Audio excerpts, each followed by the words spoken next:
color are often underrepresented in media.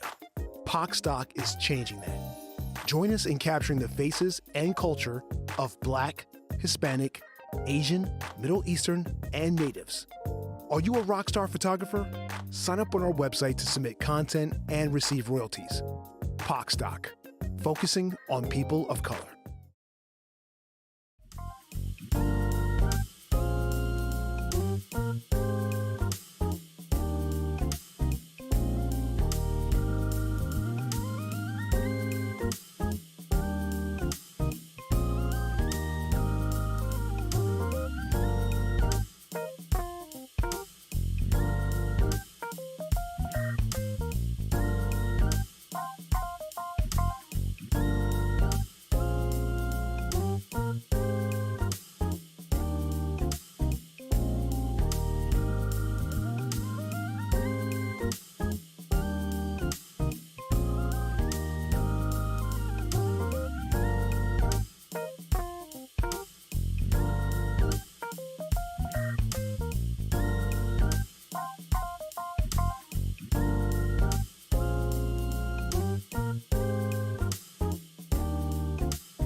often underrepresented in media. Pocstock is changing that. Join us in capturing the faces and culture of Black, Hispanic, Asian, Middle Eastern, and Natives. Are you a rockstar photographer? Sign up on our website to submit content and receive royalties. Pocstock, focusing on people of color.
color are often underrepresented in media.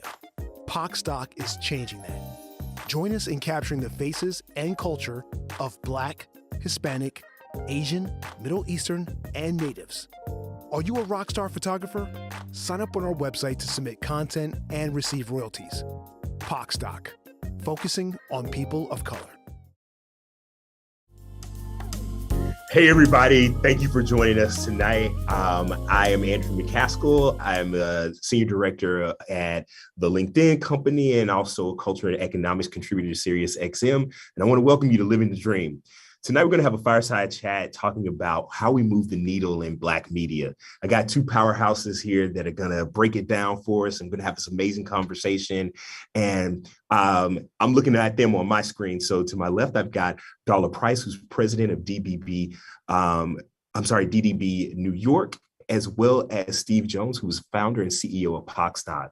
So Steve, Darla, I'm excited about the conversation we're going to have tonight. And I just want to talk a little bit about what we're talking about with hashtag include us. I want people to kind of know that, you know, what we're doing with agencies and allyship and why we're getting these two voices and these two perspectives together. Darla, if you would, could you start us off by telling us just a little bit about who you are and what you do? And then I'll do the same with Steve. Yeah, sure. Hi, everybody. So I am president of DDB New York, as Andrew mentioned, and I've been in the advertising business for over 25 years. I started out as a sort of quasi-creative, and I just knew that I wanted to be in a creative industry. So, right now I run the agency, and I've been everywhere across the world. I lived in Singapore for several years. It felt like I was the only Black human on the planet at points, but it was a wonderful, wonderful experience. And, in my job today at DDB, my focus is really bringing more diversity to the industry because probably, as most of you know, we just need more of it. So happy to be here. Love it. Thank you. We have to trade stories about my time in Singapore. My time in Shanghai, where I didn't speak Mandarin and I was working there in communications for over a year. So Steve, brother, thank you so much for one, pulling all of this together. And you named it Living the Dream. I want you to talk a little bit about pocstock and what your dream is for pocstock, but give us a little bit of the history of Living the Dream. Well, first of all, thank you all for, participating in this live stream, and thanks to my amazing team for pulling it all together. I can't take any credit for it. We got Chi, Derek, Takim, and Sophia, who are really the engine behind pulling this all together. But so pocstock is really a mission-driven media company. So we specialize in making sure that Black, Hispanic, Asian, Latino, Native, people of all stripes, backgrounds, cultures, body types, hair types, gender IDs are represented in the media. And as part of that, we make sure to sort of bring these conversations to light, things that need to be said that are not being said in the media, people that are not being included at the seats of power, included in conversations that matter. So we created the Include Us campaign as a call to action to really let people know that we want to be included at the table. And, throughout the year, we start off with the Living the Dream campaign as an extension of MLK's legacy and bringing it forward in terms of what sort of action steps can we take to continue that dream. And we go into Black History Month, where we honor 50 Black Americans who are creating today's who are creating history today, upon which future generations will stand on their shoulders. So we're looking for 50 titans of today who are really making the difference. And then we celebrate women, we celebrate Asian Heritage Month, and so on throughout the year to make sure that all groups that you may see in our stock imagery and in our dialogues and in our advocacy are represented throughout this campaign. So that's really what it's about. And it's a call to action for everyone to get involved. You hear all the talk about diversity, equity, inclusion. This is the action plan. This is how we take all of that talk and turn it into action. I love that. And what I know for sure is that we don't get there in silos and pockets. Like there has to be a lot of collaboration to get people to really understand that that inclusion, while it requires extra effort, the payouts and the returns are exponential. Darla, when I think about my time at Nielsen, studying what consumers watch, what they buy, what they listen to, one of the things that was always stuck out to me is that we consume content differently. We're oftentimes looking for different things and seeing different things, but everybody wants to see themselves.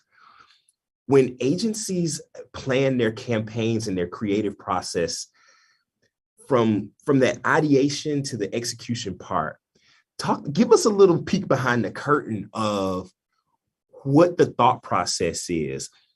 Is that part of the thought process to allow people to see each other?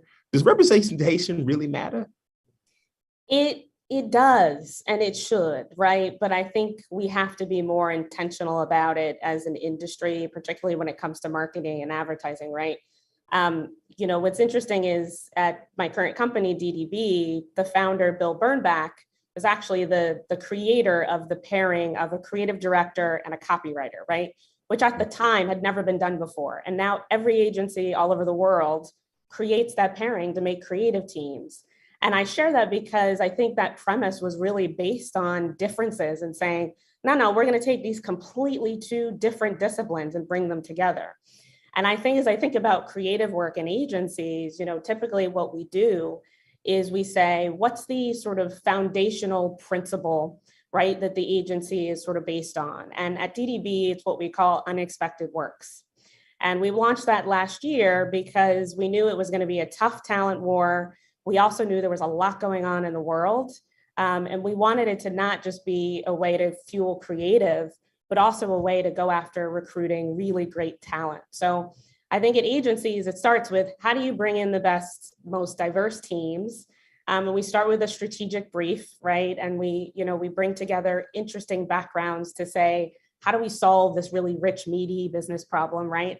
And ultimately, we take that strategy on a page and we brief creative teams. And depending on the client, it's up to myself and the teams that are leading that business to say, okay, what type of team do we need for this work, right? And how do we get the right voices in the room to make some really interesting magic that's not just going to solve a business problem, but be a really epic creative idea that's going to land in culture.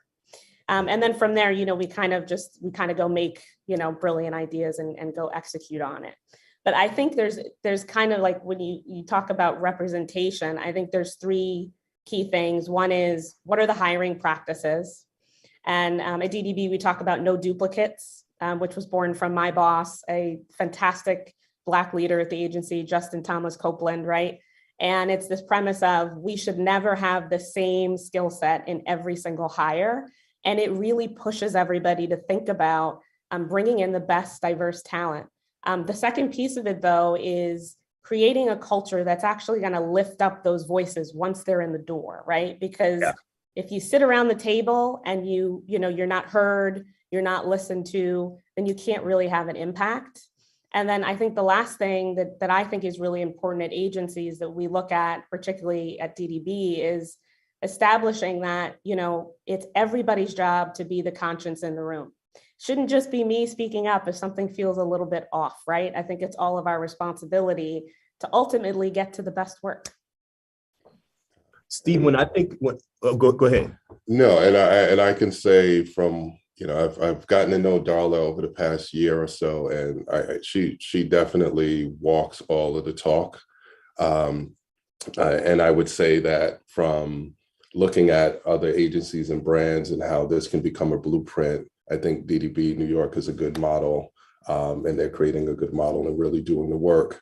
I would say when I'm working with other agencies and brands, one of the things that I see is specifically in the creative director space, there's a huge short of Black talent. When you hire pocstock for a custom production to produce your photo shoot or your video, when we show up, it's all people of color majority people of color in terms of behind the lens, in front of the lens, developing this creative briefs and strategies. And we make sure that, the entire supply chain, when a lot of people look at diversity and inclusion, they look at, workforce. But also we need to push that out to the vendor relationships, the suppliers, all throughout the chain, because that's where we make the greatest impact. So, when you hire pocstock, we're coming to the table with, a very diverse team of executives, diverse photographers, diverse videographers, writers, creators, and bringing all of that into the production. So you get the best ideas and the most, from the most diverse talent pool possible, when you include more people. Steve, I remember studying this one campaign from, at the time, it was Procter & Gamble's most successful ad campaign that they'd ever done for Tide. And what we were trying to figure out was if women are buying this product, there are no women in the ad. It was a Black dad with a cute baby that had on a crisp white onesie. I can't tell you how many people in B schools studied that ad for years. And I saw the work on it where Black women saw one thing, white women saw one thing, Hispanic women saw another thing, but they all reacted. Do you think that there's a space where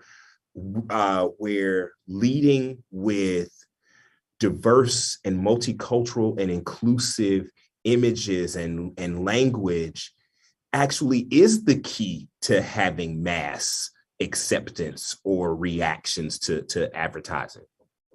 Oh, absolutely. The way that our commerce, our conversations, our relationships have evolved, it's really personalized and customized, right? So everyone wants things that fits their lifestyle, looks like them, is relatable to them, and people want to see themselves in the brand story, right? So brands used to just speak to one specific demographic, and if you didn't see yourself, you may or may not be interested in trying or buying their product. But now it's really about customizing it to the audience that you are looking to target. And collectively in this country, people of color are like $5 trillion in spending. So brands and advertisers have to really take us seriously and really make sure that we see ourselves. And it's human nature to connect with things that are familiar. Look at, when you see yourself in a commercial, when you see something, Obama, when he became president, it's like there's a source of pride in seeing yourself in places that you didn't. I'm not a psychologist, but I know there's something happens in your brain when you make that natural connection to seeing yourself in things and stories, and brands really have to make sure they pay attention to that. People of color are going to be the majority of this country shortly, and you have to pay attention to us. You have to make sure that we are included. There's a level of equity in your brand that you're developing over the next 20 years. I agree. And just to add to that, Steve, I agree with everything you said. I think we also have to remember that, work like that great P&G ad that you mentioned, Andrew, it's based on a human insight that has diverse nuances, right? But at the end of the day, it's based on a human insight. And I think, somehow throughout history, because of what's happened with, frankly, the race wars, right? There's this perception that when you do an ad and it has all white people, it appeals to everyone. But then when you do an ad, and let's just say, for example, it has Black people in it, that it only appeals to Black people. And we know that that's just not true. And I think that's why companies like pocstock and other vendors that, truly stand behind the commitment of showing diverse talent. It's important for business because as we think about the future of marketing and media, we know that a lot of the work that we do doesn't reflect the world, right? But if it did, it would actually move the needle from an ROI standpoint. Yeah, I mean, we used to talk about the halo effect of Black content and the cool factor of it, right? Like that, there's there's literally stats that say 73% of white Americans and 67% of Hispanic Americans believe that Black culture moves American culture, right?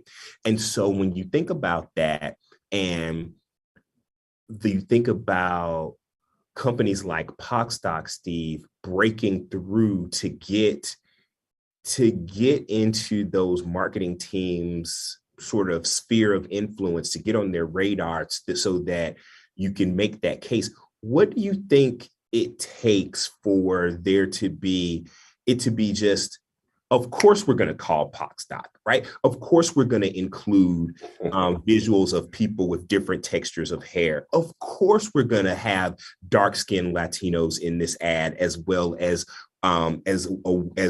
sort of white appearing or white presenting Latinos.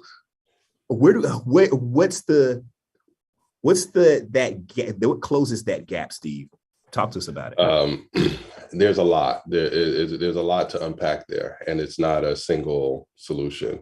One is going to take more leaders like Darla in places like DDB and other agencies where they're out in front of creating what people will then have to receive and then make sure they get it right. But so if you're looking at it from an agency's perspective, I know that there's a lot of brands who are mandating that their agencies be more inclusive, right, of the people that will consume their brand and their products. So I've spoken to agencies. I know that some brands are putting the pressure or giving them the incentive to go ahead and be more diverse and inclusive. It takes leadership, it takes some pressure, and I think it takes time, and it takes more than just pocstock. I think we're a good example in this moment, but once we open this door, there needs to be 10 more pocstocks coming through the door, right? We can't be the only company that's doing this work eventually, and we're not. I mean, there are others out there as well, but it's going to take more normalizing of it. And I think brands have recognized that. I remember that cool halo factor when brands started experimenting with more Black talent in front of the camera and other. Of course, it's cool and it's novel, but now it makes financial sense to be more diversity minded, right? People are now seeing the returns on their investment in terms of giving us more than just a cool time in front of the camera, putting us behind the lenses, putting us in the boardrooms, putting us in places where decisions can be made. That makes good business sense to do that, because we bring different perspectives other than being cool, which, I'm comfortable with being cool, but, at the end of the day, we make a greater impact when we have seats, we have a seat at the table. So it's going to take us having more seats at the table as well. Darla, consumers have more voice and more choice than they've ever had before. We've seen consumers go, particularly consumers of color, particularly Black consumers led by Black women, that can make or break a brand, right? In the ways that they use their voice on social media, in digital spaces. Consumers have more voice and more choice than they've ever had before. When you think about African Americans, let's just talk about Black folks in particular, 14% of the US population, 48 million folks, but $1.5 trillion in spending every year, right? I mean, if Black folks, just Black people, were their own, economy, we would be the 11th largest GDP in the world. At this point, between Canada and Russia is Black America, right? Help me understand, if it's not the business case and it's not the moral case, what is it going to take for more brands to start to understand what that consumer opportunity and risk is if inclusion is not at the centerpiece? I mean, look, I think it's a tough question, right? This is probably a 50-year-old plus question, right? And I think the industry, particularly marketing and media, we haven't cracked it. I do think one of the big things it's gonna take is burning the playbooks, because oftentimes that's sort of what gets in the way of disrupting the system, right? And we can't disrupt the system with the same old rules, because those same old rules were born out of privilege, right? Mhm. Like, what I actually love about people of color is we are chameleons, right? We are used to walking into rooms, sometimes not accepted, sometimes underestimated, right? My name is Darla. I walk in sometimes, oh, hi, but because of that, we're also change agents, and change agents rumble. We're not quiet.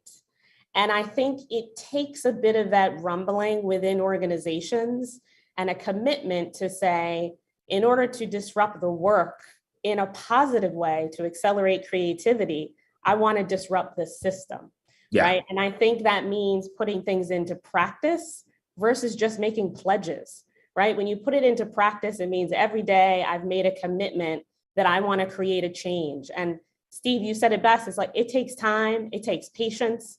It does not happen overnight, but I think there is a level of commitment that everybody should have around it in order to really move the needle. Yeah, and I would say I agree with everything Darla just said. I would only add that in this moment in time, in the past 2 years, where after this social and racial reckoning, or whatever, whatever we want to call it, I have felt that this is a moment where Black leaders need to be vocal. And I think this is an opportunity that I have not seen in my entire life for our stories to be seen and heard. And if we don't take advantage of it, I think that, things go in cycles, things, normalize, whatever, things you do on a regular basis become normal. And I think it has to become normal for Black people, people of color, women, LGBTQIA plus, to show up as their authentic selves in any and everything they do going forward, and not feel that they need to code switch or I tell my kids all the time, just do your best. And when I was growing up, it was all about being 2 times better than anyone else. And I don't put that on my kids at all.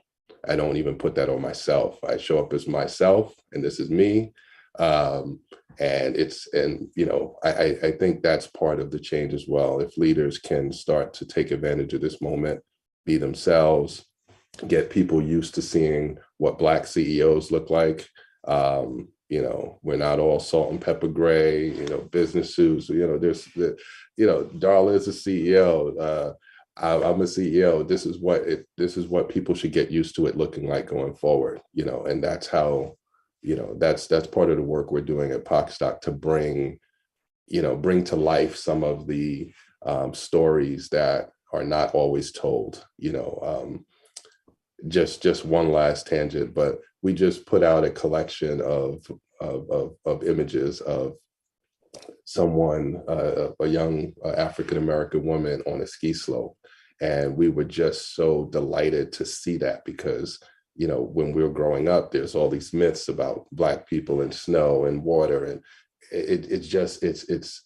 it's rewarding work to be able to put forth these images that people are not used to seeing. And I think that goes back to answer your other question in terms of how do we start bridging the gap, is we start to make some of these things normal.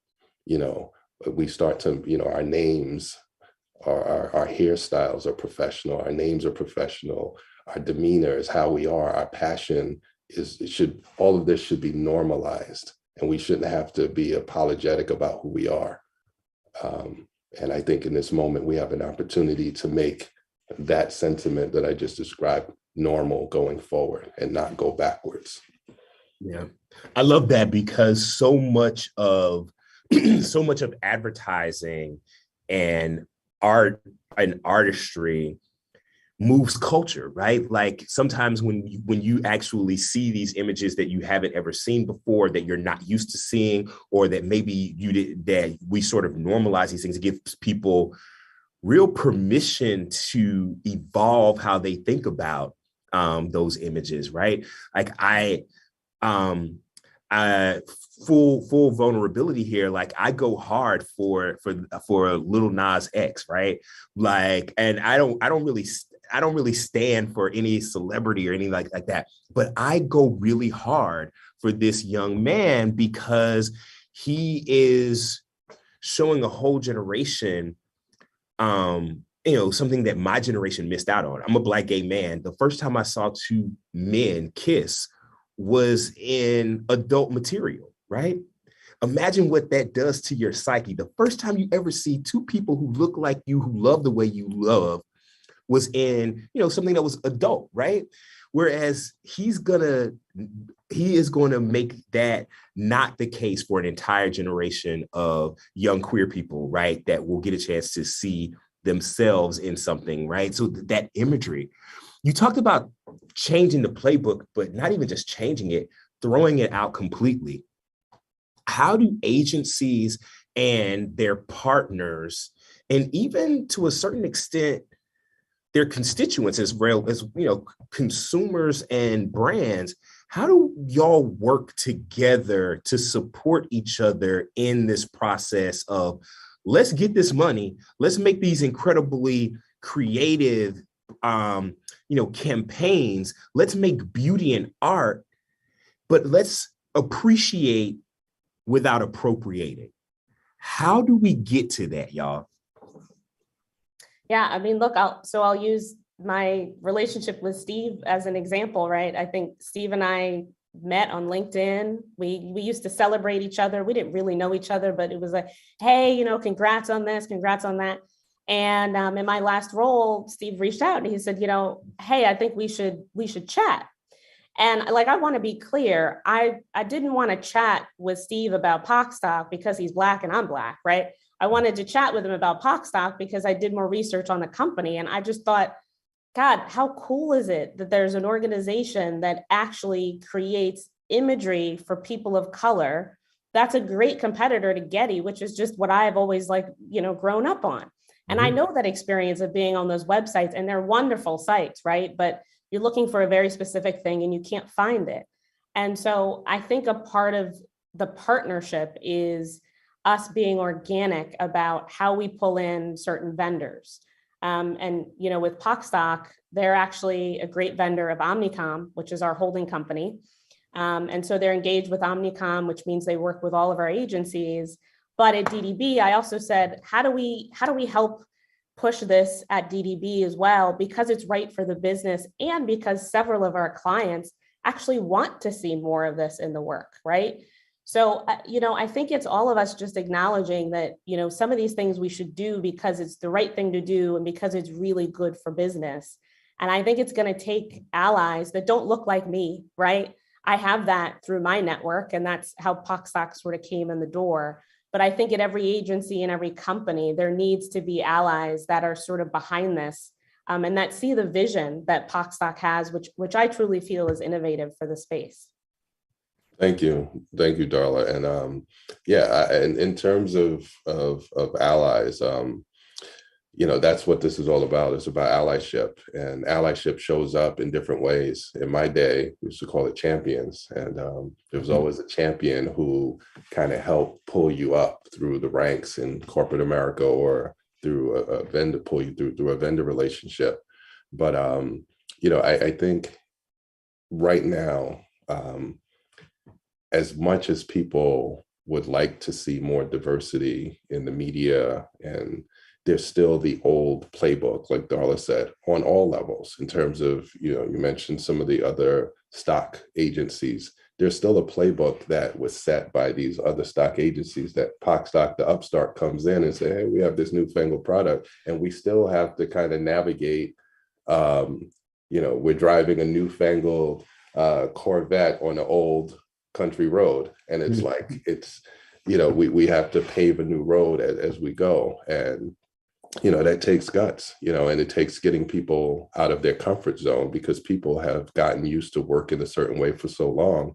And I don't have anything against these larger companies. They're fantastic companies, but there's something that we do that they don't, there's things that we care about that they don't. And there's ways that we go about curating and producing and delivering content that they don't. And our secret sauce is something that the clients who we're working with are really, as we disrupt how they've been doing business, they start to see, okay, this is a better way of doing it, right? So it's going to take time for us to, sort of disrupt the market as well. But that's exactly what we're looking to do. We have hundreds, over 700-800 contributors around the world, mostly of color, some in places where pocstock is their only source of revenue, right? And if we don't disrupt it, then we stop our supply chain out to these folks who are now able to, improve their lives. And, there's always this anecdote that I love that gets me up in the morning, where we have people who are now able to improve their lives. And they tell us, hey, I was able to do this, I was able to do that because of the revenue I'm receiving from pocstock on a regular basis. And, that to me is what it's all about. Our ecosystem extends, in right now around 60 countries around the world. And it's very rewarding. And I think once brands and agencies know that it's not just about picking an image, or it's once you invest in that image, you're also investing in a ripple effect throughout the world. Like that's what we do differently at pocstock.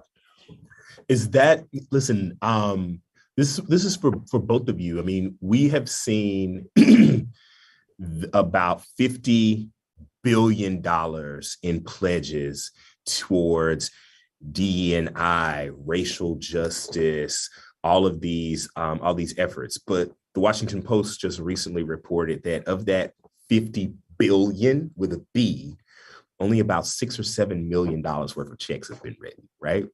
So let's get down to the relationship between consumers and brands. I just said they have more voice and more choice. Is that reciprocity look like spending money with companies that hire and support and represent, and making those dollars go throughout the ecosystem? Is that the better way to do this? Should that be a part of the paradigm? Help me out, because y'all are both on two really important sides of this conversation, right? Is that how we get to reciprocity and equity between brands? Is that what appreciation versus appropriation looks like? If I'm using Black images, maybe I buy those Black images from a Black company that uses that supports Black photographers. What does that look like? I would love to know. That's the work we're doing. Like, if everyone who said that they're interested in diversity, equity, inclusion, justice, representation in media, went to a company like pocstock or any of the other companies that are supplying Black media and, just bought one item, right? Bought a subscription, an item from any of these companies, the economic impact of that would be tremendous, right? These are people who, if you look at, pocstock, we just raised a seed round to fuel our growth and to fund the business. And a lot of companies don't have that scalability. They don't have that back end. So a lot of these Black founders, including us before this round, were really, bootstrapping an idea into an enterprise. And a lot of folks, I don't know if it's consumers or whether it's people at agencies or brands, but a lot of folks are really just looking at the production. They're looking at their day-to-day work. They're not looking at the impact that they make and the difference they can make in their choices, right? And if your choice and your universe of choice are 5 companies, and these companies generally have, everything, and they have a tiny bit of diversity and inclusion, and then you have a company that's all they do is diversity content. When I was a designer, I would go with the company that provided the niche that I was looking for, right? So I used to design websites and I would have to scour 5 different sites to try to find diversity content. If a pocstock existed, that's where I'd be all day. If a company, one of the other companies like pocstock, I would go there all day. So I don't know if it's going to happen at the consumer level in terms of media, but I think if the art producers, the art directors, the creative directors, people in the production chain, they're the ones who really have the opportunity to show some leadership and make an impact. And I think some of them are. I just think it's not on a large enough scale to make a difference at this moment. I think it will get better because diversity is not going anywhere. I know people are tired of hearing about it, but if it changed, agencies made that pledge a while, maybe a year or two ago after George Floyd was murdered, to do 2 to 3% of their spend on Black media companies, right? And 2 to 3% is an increase. That's doubling and tripling what they're spending. Out of 100%, 100% pie, doubling and tripling the 2 to 3% seems like a solution. We're 12% of the population. We should be at a minimum 12% of every spending category across the board. Right. And that's my view. Like I think we need to have leaders set that kind of baseline for what we should accept. 2 to 3%, is nothing to celebrate. It's an improvement, sure, but it's so far from the mark of where we should be thinking. Yeah, I mean, I was going to say too, Darla, because I really want to hear your perspective on it too, is that one of the last studies I did at Nielsen and in multicultural was a list of the 15 categories that would collapse if Black and Hispanic people stopped buying products. And the list was long, right? It was longer than we originally thought. How much of doing this work is about, because consumers are completely different than they are. Consumers are talking back to brands in ways they've never talked back to brands before, right? Employees are talking back to their employers in ways that they've never talked back to their employers in the past, right? So how much of this is growing the business? How much of it is building a moat around and protecting the business that you have? Yeah, I think it's almost equally both, right? Because I think, Steve, you just talked about sort of the media consumer side. I think from an advertising perspective, right, and a marketing company perspective, at the end of the day, it starts with who's doing the work, right? And I think until our agencies and our marketing companies get to the point where there's equal share of diverse folks in the room versus not, we can't ultimately get to amazing, great creativity simply because great creativity moves culture. People of color move culture and are at the forefront of culture, right? So, at DDB, one of the big things we've talked about as it pertains to no duplicates is how do we actually try to beat the industry standards when it comes to percentages? In the last 6 months, and I've just arrived, so hopefully just getting started and things take time, but my leadership team has now gone from about 20% diverse to 50% diverse. And the hope is that starting from the top down, that then trickles down. Teams want diverse teams, want diverse teams, want diverse teams, right? And I think it's all in service of solving our clients' best and biggest business problems, but in really interesting, creative ways, right? I think more magic happens when you have different thoughts at the table and different, perspectives at the table. And it's not just about colorism either. It's not about, diversity of background, diversity of culture, diversity of education. All of those things matter. It's not just about skin color. And when people hear diversity, they only think skin color when they think about who should be in those rooms. But, Absolutely. I think we're following a similar model as we build our pocstock team is diverse. We're not inclusive by being exclusive. So we have all kinds of people on our team from the ground up. And I would if we weren't doing that, and we wouldn't be on mission, in terms of inclusivity in our workforce as well. So I do think that there are opportunities, Andrew, to your point, for in this time where consumers, employees have voices. I think that's super important. I applaud it. I celebrate it. But I do think that leadership and vision for the agency, the brand, the company comes from the top. And if you have a very diverse and vocal workforce, but your leadership is not in alignment with that, then it doesn't move the needle, right? So if the leadership creates a space, and this is what, Derek, who's our chief operating officer, and I say all the time, our job is to create a space where excellence can happen, right? So that's our internal playbook. And part of that is including diverse voices. And, we have people from all backgrounds, we have people of all ages. And it's not just for performative reasons, it's because we look at who is the best person for this particular role, this job, to execute on this.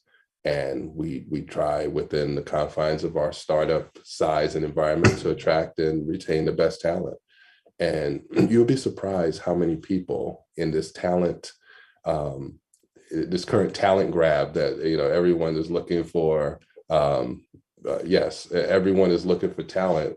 And we have so many people who show up and say, hey, I want to work at pocstock, and, I want to join your mission. I want to support you. I want to invest in your company. I want to be a sponsor. And it's because the work itself needs to be done. And I think people recognize we can't do it all by ourselves. We need support. We need people coming to the table to make sure that pocstock succeeds, so that there is a room for more pocstocks right after us, or even at the same time. Doesn't have to wait till after us, but we need as many people doing this work as possible in this moment. Absolutely. I mean, I love the fact that we're talking about this from a community standpoint, because that's the only way this is going to happen. I mean, Steve, I hear you using that ecosystem language, right? That this doesn't happen in a vacuum. That we need a whole team. But part of that team too, and one of the things that I love about pocstock is that I know when I was running multicultural marketing for Nielsen, I had to go out and commission photography for Black fathers, right? When I logged into my little Getty, and all of the other ones, I had to go out and hire an entire team and commission imagery with Black fathers and Black grandfathers. And I love that y'all bring everybody to the table. Like you can't say you're rooting for everybody Black if the queer Black people aren't involved too, right? And so I love that y'all have all of these campaigns. How do you get your head wrapped around all of the people that say, yeah, that's great, you got this, but I need more. What about me? How, when you know that you're doing the right thing, but people are either saying, why are we doing so much of that? Or can y'all do a lot more of this, right? How do you deal with knowing you're doing the right thing and giving it your all when people are saying, well, you ain't doing enough? Or people saying, why y'all doing so much? Because I know both of you experienced that. Talk to me about it. Well, I welcome all of that feedback from people when they say we also want to be included, because honestly, it's a huge problem. Some of these larger companies, like you said, you have to go out and shoot your own to try to find Black people or Hispanic or Asian people in a certain scenario, right? So we understand how huge of a gap there is. So we're not going to fill it all in our first year in business. So I would just tell people we're working on it. That's usually my hashtag, working on it. But yeah, someone called us out on Twitter, and I took it within the the context that it was is. I said, pocstock is a great company. I like what they're doing, but they don't have this. And, my social media folks brought it to me and I said, well, just be honest. No one submitted that. Like, we're not creating all of the content. We source it from contributors who go out and create it. We have a network of creators at the ready. So our creators create what they see from their perspective, from their towns, from their villages, from their cities, and they produce it and send it into us. We curate it and we make it available.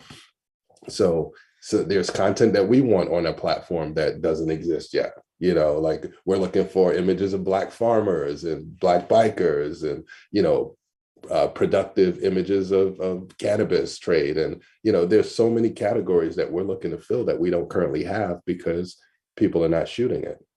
So we work closely with our network to get the content that we're missing produced. But yeah, no, it's something we welcome because we like to hear from our audience, our consumers, our customers, what it is they're looking for. We can create things all day, but it's a stock platform. It'll sit there if nobody wants it, right? So we want to produce the things that people want to see.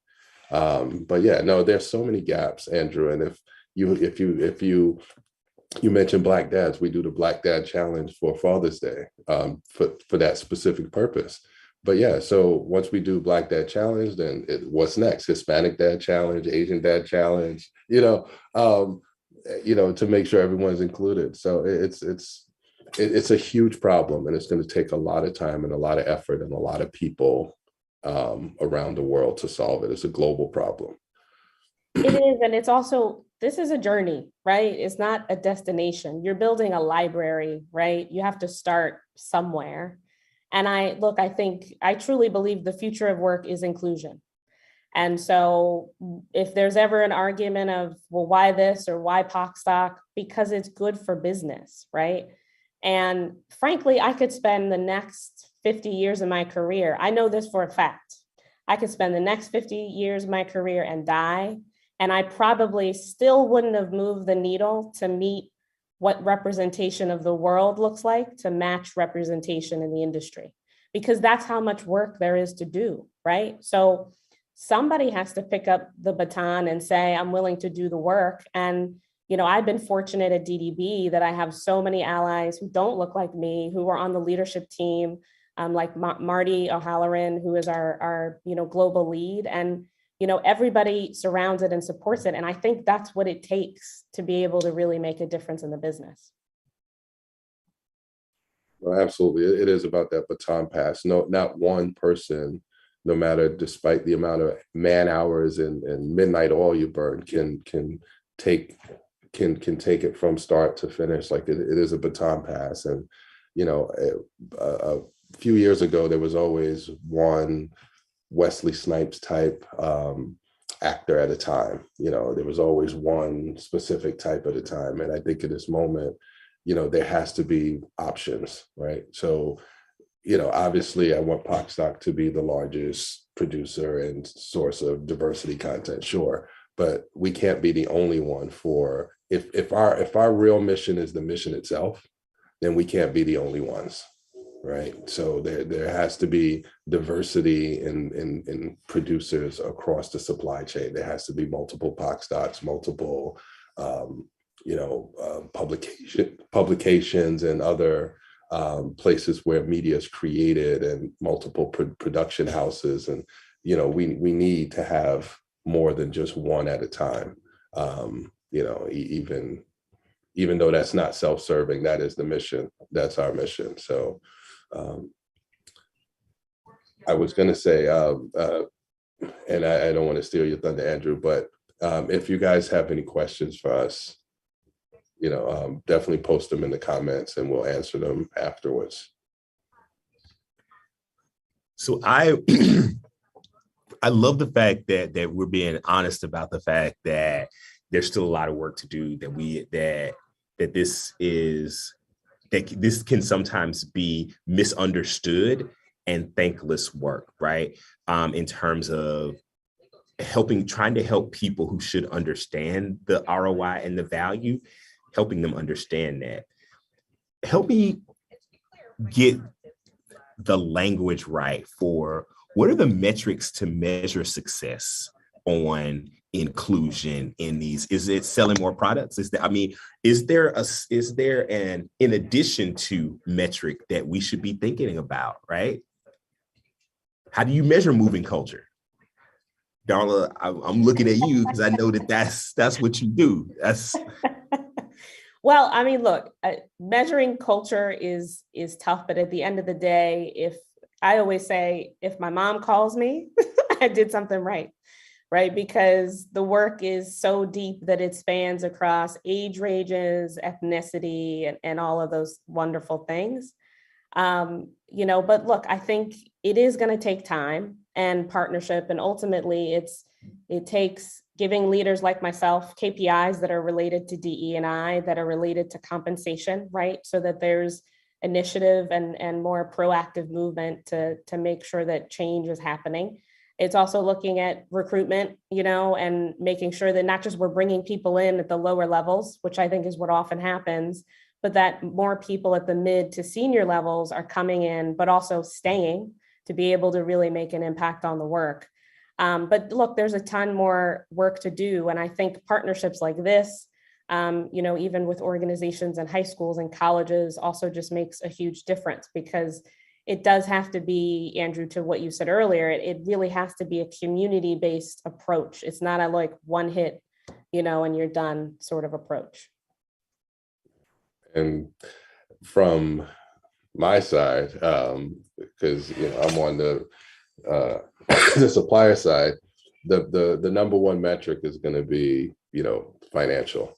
Like how much are brands committing to spending with their vendors? Is it the 2 to 3%? Is it the 12%, 15%? Whatever those numbers are, that's what is going to make the difference for us. I mean, opportunities, we all want opportunities, but the opportunities need to lead to contracts. Those contracts need to, obviously you have to deliver on the contract successfully, but, we want to make sure that there's a financial commitment to diversity as well, because that's how, we sustain our businesses, feed families, and that's, at the end of the day, that's how we move the needle on the supplier side, is through contracts, financial commitments.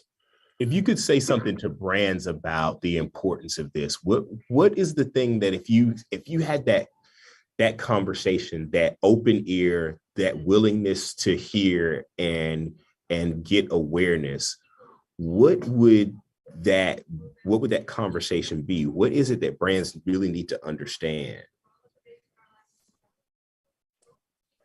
About the financial commitments? About, I want to say about the real reason why they should be doing this, right? Like because I honestly think that there are a lot of people that say that will mentally, they'll never say it out loud, but mentally say that 2-3% is almost like philanthropy. Yeah.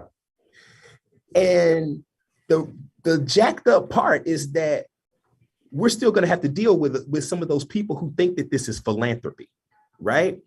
And so you may never convince all those people, but you're still going to have to deal with them and engage them. What's the conversation? Is there a shift in the language that we should be using to talk about this? Because this is not philanthropy. I think that's the other piece of it that I would love to kind of get that perspective from.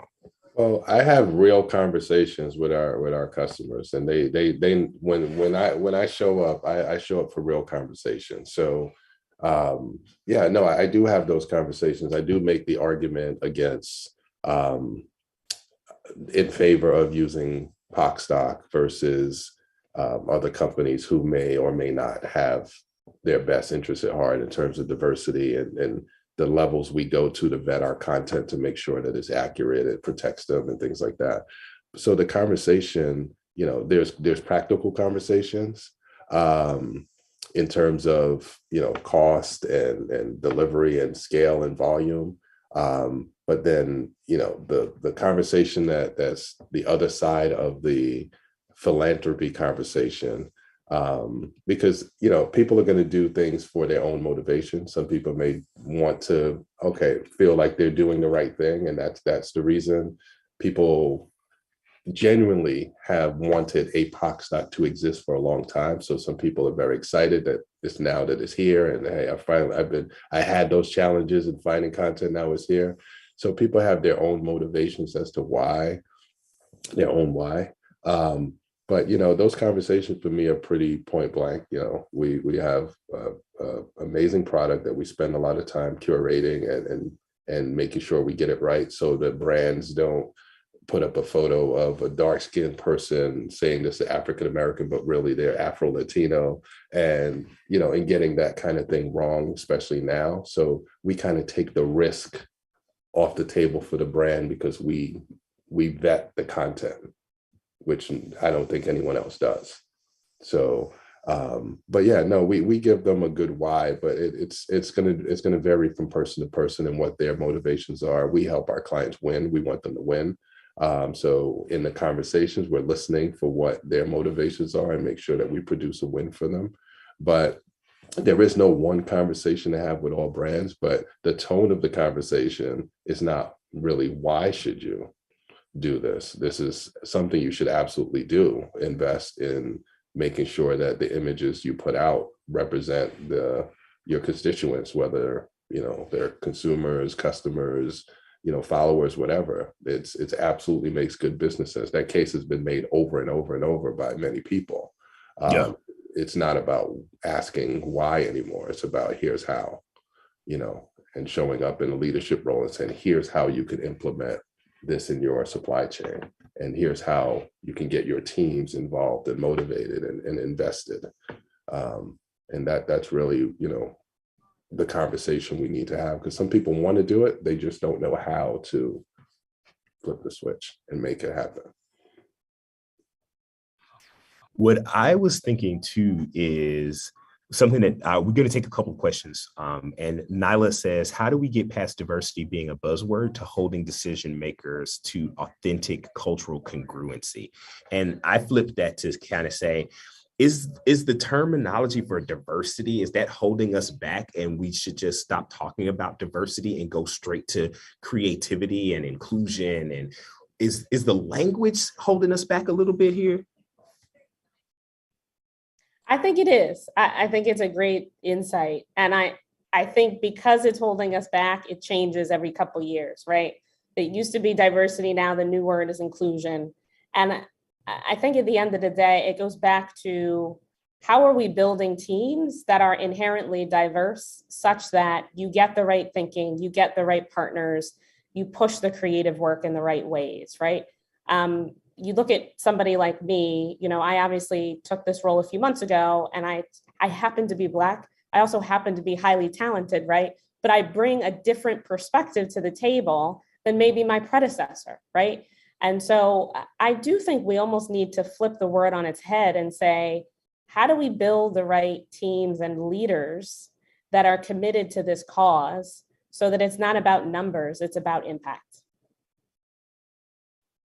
Yeah, no, absolutely. And diversity means something different to everyone. And I think it's a word that even I kind of get tired of hearing. I prefer equity. I like having equity in things. That's a more powerful word for me, because you can have a diverse team that's not effective. You can be inclusive of different people and look performative, but if you give people a seat at the table and give them a stake in it, I think that is ultimately where diversity inclusion needs to lead, is equity, because if not, they're just empty words. And I think people who are not invested in diversity see it as sort of an empty construct. And I think we do need to redefine it. There's a lot of words we need to remove from our lexicon, or refine, or redefine it, or remove it from our collective lexicon around culture. Yeah, I think we've got to stop talking about diversity because diversity feels like programming. I think we've got to start talking about equitable outcomes because outcomes are results, right? Like where are the results? So much of diversity is, oh, we're going to do this program or we're going to do this campaign, but like we're not talking about what the actual outcomes of those campaigns and those programs are. Like, are we winning or not, right? Is it better, is the experience better for a Black woman today than it was 15 years ago in this industry? Like, is it better? Is that across the board or is it in pockets, right? Like maybe there's a thing there. And I think that's what it's all about. It should be, it should add to the value. It should add to the experience. It shouldn't be, and I don't want to bash this movie because I love Marvel, but the new Immortals, Eternals movie, I think was the worst movie they've ever produced.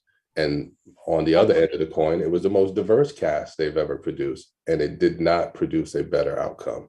And I think that's not the way we need to sort of put diversity in action. It needs to produce better outcomes. And it just, if it's performative and it's to check off boxes, that's not a good reason to do it. You know, when people say, why are you doing the Black Dad Challenge and why are you doing this and not the Hispanic Dad Challenge? I'm like, there's no problem in perception of other dads. Black dads are the ones that have the biggest problem. So that's why we decided to address that. We have celebration of Hispanic culture in Hispanic Heritage Month and throughout the year. So you don't have to have a Benetton ad of every single person in diverse group in everything you do. You just have to be authentic about it. And if your heart is really in it and you're really inclusive of people and you're giving them equity and seats at the table, then you don't have to perform. And it's okay to say this ad is just going to be a Black ad. This ad is just going to be a Caucasian ad. This ad is, if you come from that authentic vantage point, then you don't have to perform for everyone on Twitter. Yeah. And also for the people under the age of 40 who don't know what Benetton is, we'll tweet it out. We'll tweet out some sample Benetton. I gave away my age. For you after this. All right, I want to get to a couple of these questions because we're heading towards almost towards the end of our time together. This is going by fast. It's a fast hour that we just spent together, y'all. Wow. One of the questions that we got, and I'm gonna send this one directly to you, Steve, is from Tristan. And how does pocstock see itself in the world of NFTs? You may have to say you may have to tell everybody who doesn't know what NFTs are as well. I am no NFT expert. I know they're non-fungible tokens. I know they're one-off digital pieces of art or different ways to mint a one-off item. I don't necessarily, we're waiting, like we've explored NFTs from the beginning, but we haven't found an authentic way for pocstock to really participate. It's on our radar. We're talking to different NFT partners now, but when we do it, we want to make sure it's impactful for pocstock and our contributors. So if you have an NFT company and you're looking to partner, we're actually having those conversations now. And we do see NFTs as a viable option for our contributors to generate additional revenue.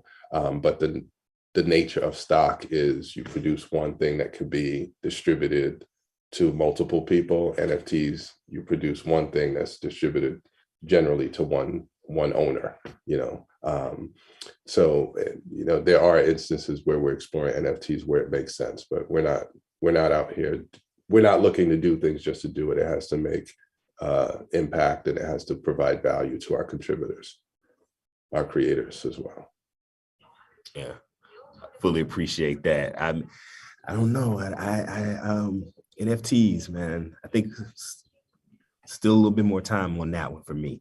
But there's a lot of NFT photographers emerging, so we're watching what they're doing, and we're applauding their success. We're looking to see how we can support them.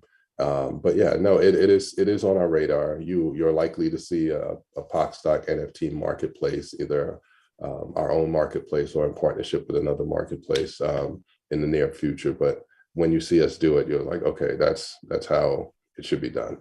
Yeah, that's a way that supports the ecosystem, right?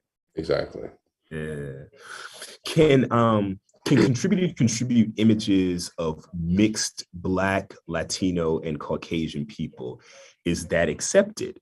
Because Latinos feel that there's a wide variety, specifically by country of origin. And I mean, listen, on census data basically says that mixed race Americans is one of the fastest growing populations. What's your thought on that, Steve and Darla? As it relates to pocstock, yes, you can contribute images of mixed race people. You can have mixed groups of people, diverse groups of people. We accept it all, as long as the person of color is in a prominent position in the photo and not just a random Black person in the back, or something similar to that. Yeah, absolutely. We have plenty of mixed race and mixed groups of people on our platform. We're inclusive. We're an inclusive platform, so we include everyone. It's just the focus has to be person of color. I love that, Darla. I to that question. How do brands keep from being sort of performative in their inclusion too? Because I think 2018 was the year of the biracial Black child.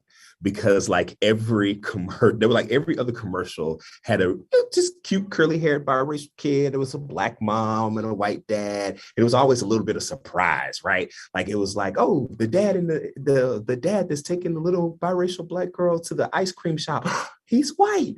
Or like, oh, there's white mom in the kitchen and then the kids pouring the Cheerios on the dad's stomach. He's Black, right?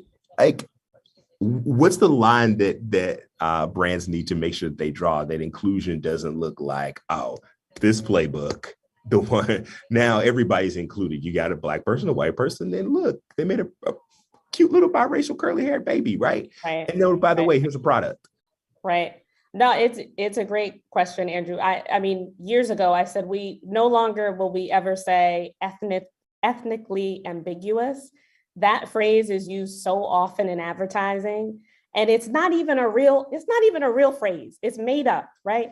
And I think to your point, the way that brands should approach it is to actually be intentionally diverse, right? What's the insight behind the idea? What does the creative require? And frankly, as you're casting, who's the best cast member that's going to bring that to life? It's that simple. It shouldn't be we're going to go after a light-skinned, curly-haired girl, or we're going to go after a light-skinned girl, but her hair has to be straightened because we don't like when it's curly, right? And I actually think brands are doing a much better job now of that. And there's, you see, I saw a commercial recently, I forget what brand it was for, but it was two dads and they had a little daughter, and I think brands are much more mindful of that now because frankly, post George Floyd and the resurgence of what's been happening in the world, the reality is consumers want to spend their money with brands that actually care about the world, right? And have a purpose behind their brand. And so I think being authentic in the work that we do and the casting choices is important. I love that. I had to ask because casting is important, right? Like it really is. Like I even think it's crazy when you see Black families in commercials and you're like, that mom and that dad did not make that kid, right? Like, so unless there's an adoption backstory, this doesn't even make sense, right? So I'm with you on that. I appreciate your candor on that. I will say, Andrew, there's one underlying thing that's behind some of those images. And we do have some curly haired kids and it's inclusive, right? So we have everyone. There are real people who look like that. So we want to make sure we maintain standards for real people. But what we don't want to do is to sort of keep the stereotypes of what certain standards of beauty are, right? And the reason why you want to include everyone, because everyone is beautiful in someone's eyes, right? And for too long, there's, been the colorism in terms of dark skin, light skin, and, those sorts of things. And certain looks don't look like they would be appealing. And now I see commercials, like, it's all playing out in TV commercials. So Yeah. it's you see people with different skin textures, and they look like they're now casting real people, not these not models, but more like people, like just authentic, real, everyday people are getting a lot more roles, which is amazing, because now you can see people that look like your neighbor using a product that you're considering trying or buying. So I think that and it's very effective, because I buy into these commercials every time I see them. I'm like, that looks like a real family. Like I'm judging whether those two people look like they're a real couple, and but yeah, no, it's great to see, and I love seeing more of us included in at least in the public. And I think that goes towards normalizing certain images. And when you see a brand investing in an image, they're taking a chance that image is going to help sell their product. And the more they do it, it reduces the risk factor and incentivizes more people to do it. It becomes normal to see certain images, right? So I think ultimately, as a Black man, I want to see less Black men gunned down in the street, because people don't perceive our life as valuable. And part of why I think this work is important is because it shows the value of that Black father. It shows the value of that woman, that Black woman who may be overlooked. And it that's my first call for the day. But yeah, so it humanizes us and shows the world that we have value. And I think once we get past the proving the value conversation, so many other conversations start to open up. Yeah, I love that. The ability to see humanity in people that you don't come in contact with every day, I think is one of the greatest things that art and advertising and creative in general gives us, right? Like, because you're not going to see a lot of Black dads on the news, or you're not going to see, young Black moms who are damn good moms, right? Like, just because she's young, a young mom, doesn't mean that she's not a good mom, right? Like, and so much of that imagery and that understanding you can't get if you don't know someone, or if creative doesn't bring that into your house, right? That's an incredible power. We live in an information bubble culture. And just like in the 90s, and I'm dating myself again, when hip hop was exploding and we learned about cultures of other groups of Black folks who were around, rappers from different locations around the country, we learned that we were all going through something similar, especially if you come from an urban environment, right? So if we learned about Compton and the South through the music.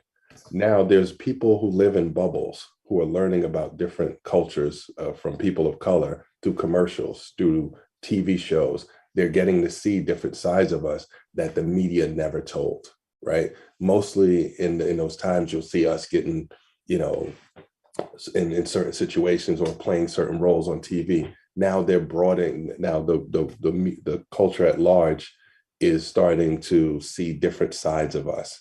And this is also, from an educational standpoint, this is how we start to humanize each other, when we start to see each other and see the beauty in each other and see the stories and start to become more familiar with each other. A lot of that's happening through the media, and some of it needs to, because all of the negative stereotypes that we know about each other came through the media. Most of what we fear about each other, we didn't experience in real life. We learned it from through the media. So now the media has to take responsibility to roll all that back. So, and that's the work we're doing. We have only a couple minutes left, Steve and Darla, and I learned a lot, and I'm excited. I'm excited about what y'all are doing and what y'all are doing together. I'd like to just turn it back to first you, Darla, and then you, Steve. The name of this was Living the Dream, and having this conversation about agencies and allyship and the sort of new social contract that we have with consumers to say, not only do I see you, but I got you. Like I want to make sure that you feel seen too. I see you and I want you to feel seen.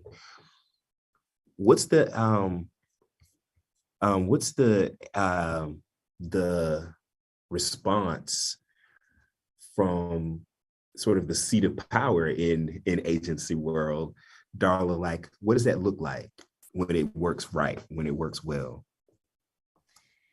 You mean when there's support and when people are sort of behind it? Yeah. Yeah, I think the biggest thing is having a bias for impatience, right? Because I keep this sticky note that I wrote last year when George Floyd died, and it just says never done, right? And it's my personal reminder every day when I get up, you're not done. Because the minute we think, oh, I've just accomplished one thing, right? The minute you think your work is done, you actually stop moving toward impact. I think the other thing is, I just feel like it's a felony to not spend your privilege. And we all have a little bit of it, right? And even I have a bit of privilege in the seat that I sit in. And I think encouraging others to spend their privilege in the best of ways to advance culture and to advance, missions like pocstock is really important. I love it. I love it. Steve, what does it take from an allyship and standpoint to, one, make the case for this and the success of it, but also how does pocstock different from other stock companies? What's your allyship to your constituents and the people that get paid through you?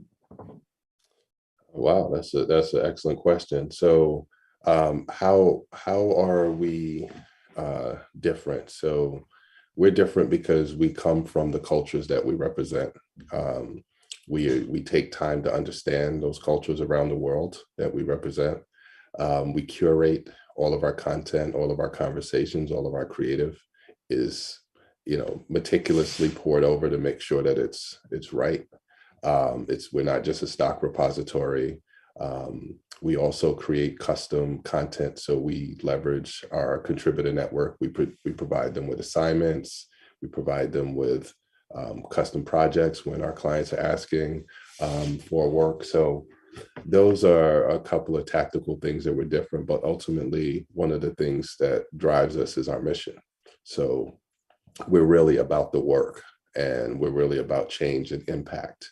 And obviously, we're a for-profit corporation, but that's not the thing that drives us. It's about the mission. It's about the community impact, and it's about the partnerships. And we looked to create relationships with our contributors in an allyship sort of way. We provide them with economic opportunities, but we also mentor. We have someone on staff whose sole job is to make sure our contributors are happy, make sure they're heard and seen and talked to and kept up to speed on what's going on with us, what our clients are looking for, what's hot, what's moving, hearing from them in terms of what's going on in their areas, and and just making sure that they're seen and heard. So as we want to be seen and heard by our clients, we want to make sure we then make sure they're seen and heard as well. And that goes for our team and people we work with. The reason I would say, or the one thing I would say for agencies and brands who want to work with a pocstock is that the one thing you need to do when you work with companies like ours is meet us where we're at, right? If Getty is the standard 30-year-old company, $2 billion in revenue a year, they are the market. They're in everywhere. They're like Lendo Global. They're in everything, and they're a great company. We're not, we don't bash them. I think they're a great company. They don't do what we do the way we do it, which is fine. But I would say, don't expect pocstock to be Getty when we show up. Look at who we are, what we bring to the table, and if it's a value to you, then we can have a conversation. If diversity in terms of content and creativity is of value to you, then that's a conversation that we're uniquely qualified to have. But don't expect us to work the same deals as you get from Getty and Shutterstock and the others. We're going to come to the table with our own value, and we're going to create our own relationships, and that's going to be what you can expect from us, right? So don't expect us to be someone else. Sort of look at who we are and what we bring to the table, our capabilities, our team. We have an amazing team of people that think about you winning, our clients winning. That's all they think about. So, and we all want to win, but for us to win, we're gonna have to win together. So I love this. Ally, just so everybody knows, hey, everybody that joined us, thank you so much for joining for this conversation. Darla, thank you. Steve, thank you. Steve and the entire pocstock team, thank you for putting this together so that we can have these types of conversations and we can have them openly and honestly. And I would just say, the Allies and Agencies and Allyship, Moving the Needle in Black Media, will stream live on YouTube on Tuesday.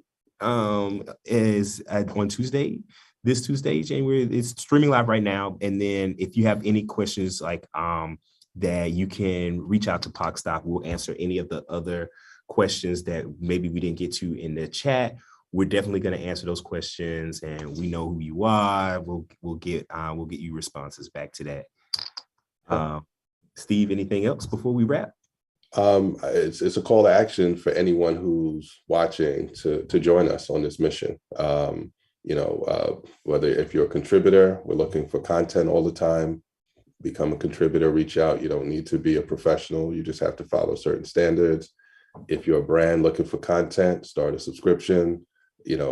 Reach out to us. Tell us what you're looking for that you can't find, and chances are we either have it or can get it.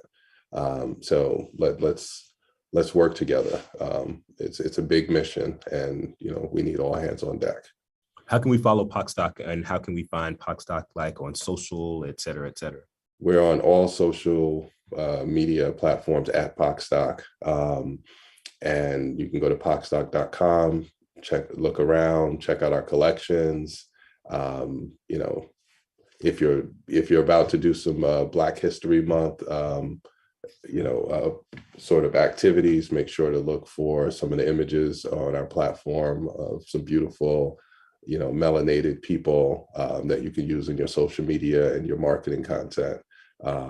So yeah, and that's really it. And make sure to, keep tuning in. We have content like this and conversations like this with leaders and high caliber talent like this throughout the year. And we're going to really make sure that people of color are seen and heard through our campaign. Thanks, everybody. Thank you for joining us. Have a great day. Thanks, everybody. Bye, y'all. Bye. Thank you.